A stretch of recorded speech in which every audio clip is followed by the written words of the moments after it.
This account is going to be much briefer than I'd like it to be, but I have very little time. I have little time to write it, and it has little viability once I post it online. I expect it to be deleted within hours of my posting. Hopefully using a VPN will make it harder to trace, and it will stay up long enough for someone to read it, to understand what's happening. Although it's unlikely I'll be able to remain anonymous, I'll be operating under an alias for the moment. In the course of these events, I'll refer to myself as Nanan. It's nonsense, nothing that can be connected to me. I live in a small, rural town in southern Minnesota. We have a population of about 5,000 people. The town is about 5 square miles, located on the prairie and surrounded by farmland. To the west of the town is a lake, about a half a mile in diameter.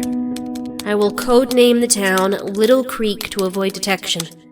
It probably won't matter anyway. I'm sure all online traces of it will have disappeared within the next few hours. I have lived in Little Creek for 23 years, excluding my time at college. I recently returned in order to take care of my mother, who's been sick. I have never noticed anything strange here. It's always been the definition of quiet country living. These developments happened quickly, and somebody needs to know about them before they continue. I have cataloged them here. I hope to God somebody sees this and understands. April 12th, 2017. I returned to my little creek around 4 in the afternoon. There was road work being done on the interstate as I headed into town. Not unusual. There were also what appeared to be construction workers near the lake to the west of town. They were hauling in heavy-duty equipment for something. Once I arrived home, I asked my mother about it. She didn't know why they were there. I settled in and moved my things back to my old room. April 13th, 2017. I woke up at 6 a.m. My internet was down. I headed to the grocery store at 6:30, where I confirmed with other shoppers that they were experiencing internet problems as well. This is not uncommon where I live. Being out in such a rural area, there's only one internet service provider. At the store, I ran into a local man I'll refer to as Ben. Ben is known throughout the town for his paranoid delusions. Many people believe he suffers from some kind of mental disorder, perhaps schizophrenia. He and I had a short interaction in which he claimed that the construction workers at the lake were government officials sent to destroy evidence of illegal conduct extending back to the 1960s. As we spoke, he became increasingly distressed. Eventually, he left the store and I made my purchases and returned home. By noon, my internet was working again. I searched our local news site for more information about the work being conducted at the lake. I found nothing. April 14th, 2017. At 8 a.m., I took my mother to the doctor. While in the hospital waiting room, I encountered various local persons I was familiar with. I asked them about the work being done at the lake. None of them knew what work was being done, but they all expressed a desire to know. At 2 p.m., I drove down to the lake. I parked my car on the side of the road and approached a group of construction workers to ask about their work. I was stopped by a police officer. He wasn't a Little Creek police officer, and he wasn't a state trooper. He informed me that I was trespassing and that it was too dangerous for me to approach the site. He escorted me to my car and would not answer any questions regarding the lake. April 15th, 2017. At 1 p.m., I had another interaction with Ben. He came to my mother's house and requested to speak with me. He handed me several documents, asked me to read through them, and left. He would not answer any questions and only stayed for about 5 minutes. I have been unable to scan the documents and upload them into my computer. Instead, I have transcribed them. He handed me 3 printed newspaper articles and 1 handwritten note. Article 1. Local boy dies under mysterious circumstances. June 16th, 1972. Daniel Thompson, child of Seamus and Elizabeth Thompson, died last week from an unfortunate and undiagnosed sickness. Daniel, age 10, was admitted to the hospital after a period of severe nausea and vomiting. Over the course of the next few hours, Daniel suffered from faintness, dizziness, abdominal pain, and an erratic pulse. He died during the night from heart failure. Daniel is survived by his parents as well as his older brother, Ben, and his younger sister, Christine. The cause of Daniel's sickness is yet unknown. Anyone with information pertaining to this illness is encouraged to come forward. At the bottom of this article, Ben had written in red ink, "Swimming at the lake," and circled it. Article 2. Death of 16-year-old linked to Little Creek Lake. August 4th, 1978. 16-year-old Stephanie Wilson was found dead near Little Creek Lake 2 weeks ago by a local farmer. The cause of Stephanie's death is yet unknown. However, locals claim that it may have had something to do with the lake where she had been swimming prior to her death. "The lake is bad news," said Timothy Lysett, owner of Little Creek's Good Foods grocery store. "People who go in there don't come out right." Several locals expressed their agreement but declined to be interviewed for official comment. An autopsy is pending to determine the cause of death for the young woman. Any information pertaining to her death should be brought to the police as soon as possible. There were no markings on this page. Article 3. September 20th, 2003. Local child is granted wish. Late last Thursday evening, Alex Tonnery was granted his lifelong wish to be the sheriff of the Little Creek Police Department. "It's our honor to have such a good officer joining us for the day," said Officer Brandy as she showed Alex her cruiser and gave him an in-depth tour of all its features. Alex, diagnosed last year with leukemia, has been given 6 weeks to live. However, his headstrong and positive spirit has shone through even during these rough times. "I'll be sad to leave Mommy and Daddy, but I know I'll get to see them again someday," Alex told us. He was provided with a police uniform in miniature as well as his own badge. His parents looked on in the distance, taking pictures to commemorate the occasion. "We just want these last weeks to be happy," Jennifer Tonnery said as she watched her son become the new star of the police department. "As long as he's happy, we'll know we—" The page cut off here.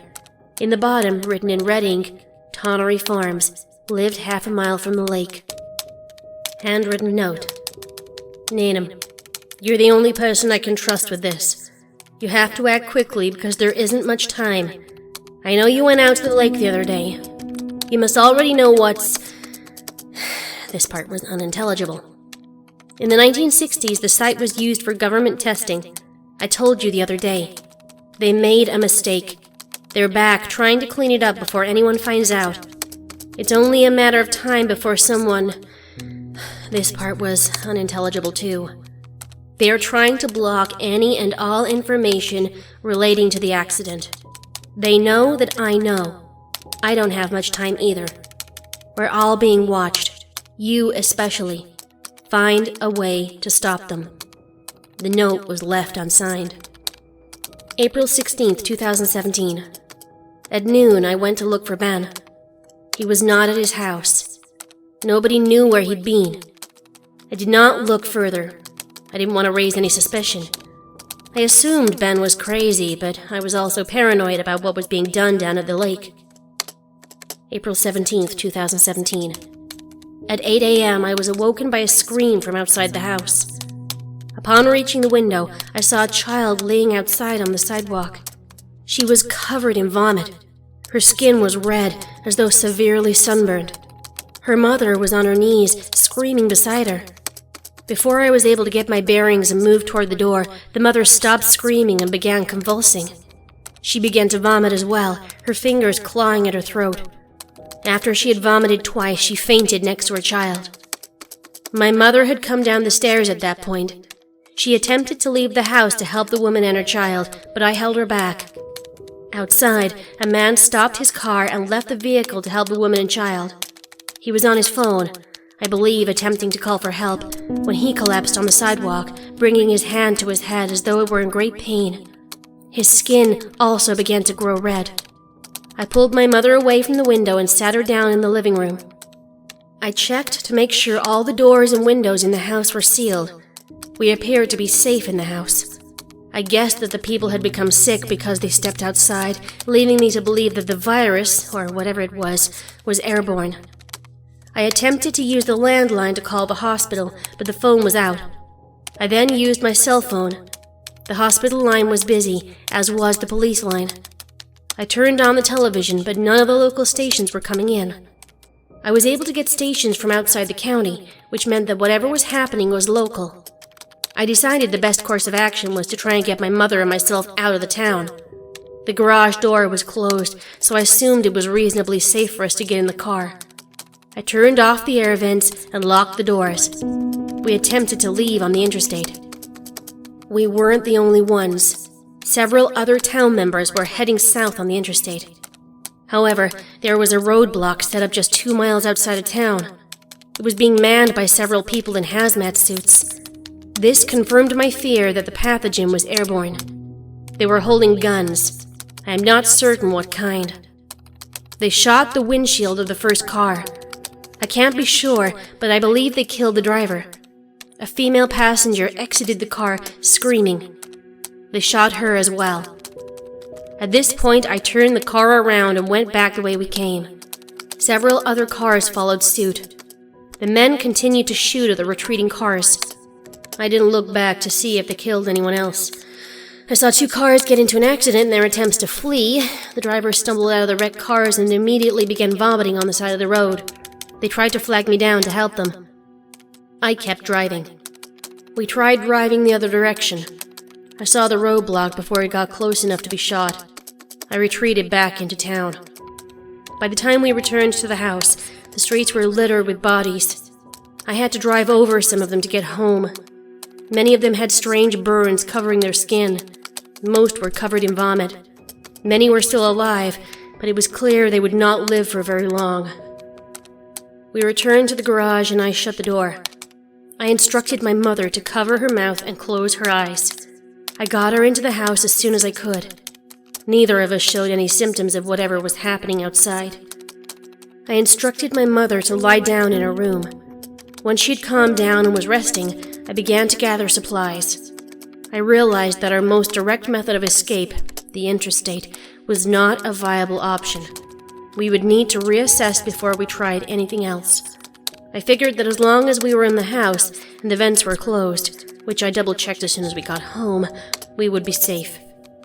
Once I'd gathered all the supplies I thought might be useful, I went online to do some research. The time was approximately 10 a.m.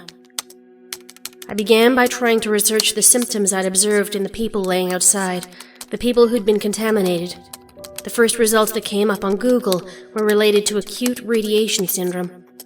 When I attempted to access the sites related to radiation poisoning, however, they were blocked. This was consistent across 4 or 5 sites. Eventually, I turned on my VPN and was able to access the sites.